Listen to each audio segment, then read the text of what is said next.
Hi guys!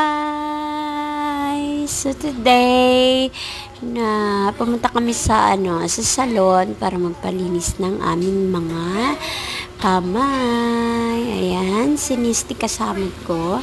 Nagpalinis siya ng kamay, ng mga kuko niya sa kamay. Ako naman nagpalinis ng mga kuko ko sa kamay at sa paa. Kasi bukas, magbabiyahe kami papuntang Pangasinan. Ayan. Nakita niyo yung tagalinis, guys. Ang galing-galing. Tingnan niyo.